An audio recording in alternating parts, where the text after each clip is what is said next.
Fala pessoal, tudo bem com vocês? A paz do Senhor Jesus, presbítero Bruno falando aqui, trazendo mais um vídeo para você aqui. Meus amados irmãos, hoje eu vou falar de um personagem chamado Judas Iscariote. Eu estava me lembrando desse personagem enigmático do Novo Testamento, né? Um personagem cuja ele é conhecido, vulgo como o traidor, aquele que traiu Jesus. Muitos dizem, né, as pessoas que traem as outras, hoje é conotada como Judas, né?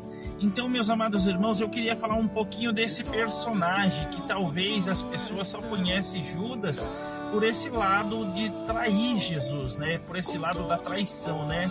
Mas é que poucas pessoas conhecem o outro lado de Judas, né? O que levou Judas a trair Jesus, o que levou Judas a ir, né, fazer o que ele fez para que ele viesse a trair Jesus. Por que Judas traiu Jesus? Você já se perguntou?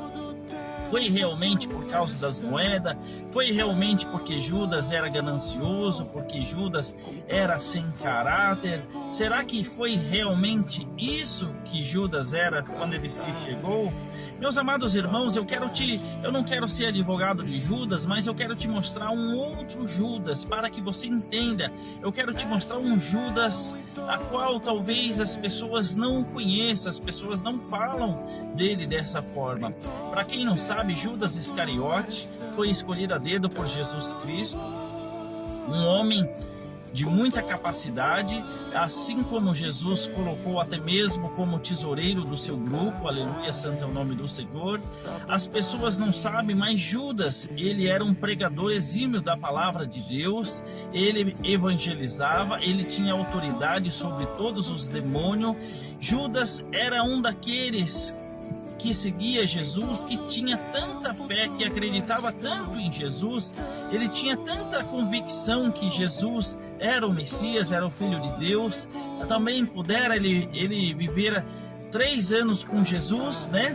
Ele presenciou Jesus ressuscitar Lázaro, Jesus ressuscitar a filha de Jairo, ele presenciou Jesus curar a mulher do fluxo de sangue, ele presenciou Jesus trazer à vida aquele menino da viúva de Naim que estava morto. Ele viu Jesus curar o cego de Jericó, ele viu Jesus curar Bartimeu, ele viu Jesus curar os leprosos, ele viu Jesus multiplicar os pães, ele viu Jesus multiplicar os peixes, ele viu Jesus fazer tantos milagres, tantos prodígios, tantas maravilhas, que ele tinha certeza que Jesus era o Cristo, que Jesus era o Filho de Deus, que Jesus era alguém diferente, que Jesus ia fazer tais coisas naquele tempo. Aleluia, santo é o nome do Senhor. Tanto é que ele era assim, ele admirava Jesus. Só que Judas, para quem não sabe, ele era zelote. Assim como Barrabás, o zelote era uma espécie de judeus que eles não se conformavam com o jugo que estava imposto ao povo daquela época. O povo estava sob o domínio de Roma.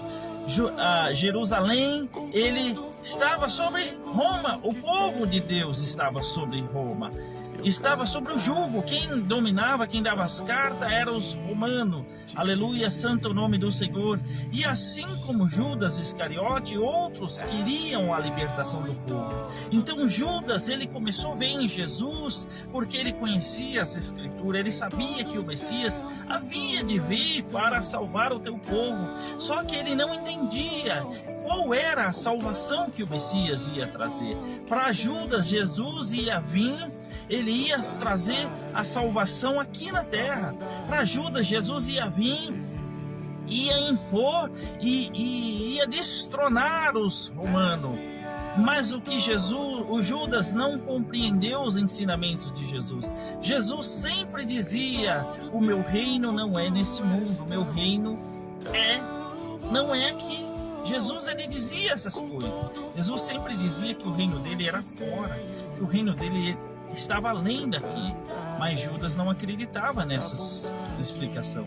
Judas entendia que Jesus iria fazer o milagre aqui, que Jesus iria destronar os romanos aqui, mesmo porque Judas, ele viu os milagres que Jesus fazia. Judas viu tantos prodígios, tantas maravilhas, que ele acreditava. Então chega um tempo que Judas, ele começa a ver em Jesus uma fraqueza. Ele começa a ver em Jesus, ele acha que Jesus está até mesmo com medo. Ele fala assim, poxa, a parte humana dele, ele é o Filho de Deus, mas a parte humana dele ainda sente o medo, ainda sente. É como se ele chegasse assim, Rabi, mestre, está na hora, vamos fazer alguma coisa. Porque ele tinha tanta certeza, porque Jesus, ele pregava, atraía a multidão. Jesus, ele ia fazer os milagres. Então o que Judas esperava de Jesus? Que Jesus, ou ele agisse de um jeito ou agisse de outro.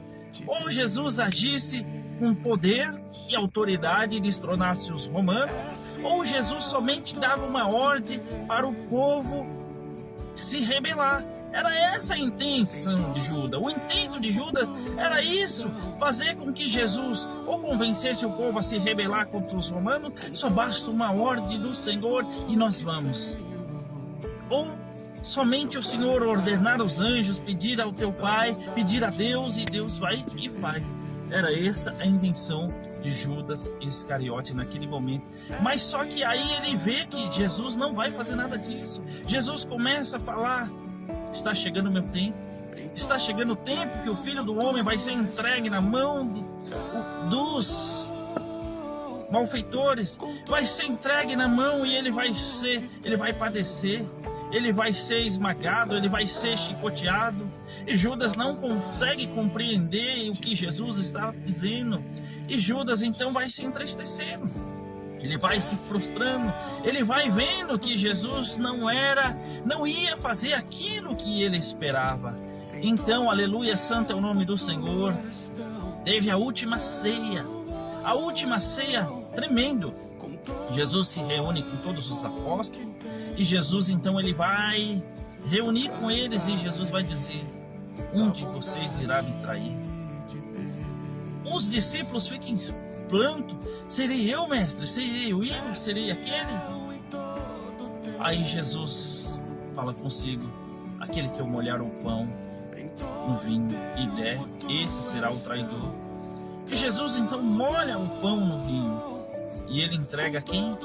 A Judas Iscariote. Meus amados irmãos, naquela época, esse ato de molhar o vinho no pão e entregar na mão de alguém, entregar para alguém, significava honra, viu? Significava honra. O que Jesus estava dizendo para Judas? Embora você vai me trair, embora você pense algo de mim, mas eu ainda te amo, eu ainda te honro. Jesus não estava condenando. Imagine você, Jesus sabendo que Judas ia fazer, e Jesus lá honrando Judas. Jesus podia falar, sai daqui, seu traidor. Se fosse alguém de nós, com uma natureza humana, com outros pensamentos, talvez iríamos fazer isso, mas Jesus não. Jesus honrou Judas. A única coisa que Jesus falou para ele, que tens que fazer, faça depressa. Judas então ele sai dali um pouco tanto confuso e Judas então ele vai falar, peraí, eu já sei o estopim, eu preciso fazer que o mestre reaja, o mestre se revela. Então aí Jesus sim vai aí sim Judas vai e entrega Jesus aos romanos. Entrega Jesus aos sumos sacerdotes que estava à mercê por ordem do Império Romano. E aí Judas então diz, eu sei aonde ele está, eu vou levar vocês até ele, porque Judas mesmo quis achar o esconderijo para que eles ficassem mais seguros ali. Aleluia, santo é o nome do Senhor. Oh, aleluias. Então Judas trai Jesus por 30 moedas. Mas entenda isso, o intento de Judas não era a moeda, não era o dinheiro, nunca nunca foi. O intento de Judas era fazer com que Jesus se rebelasse. O pensamento de Judas era um só. Imagina ele sendo filho de Deus, se ele vai deixar esse povo colocar a mão nele.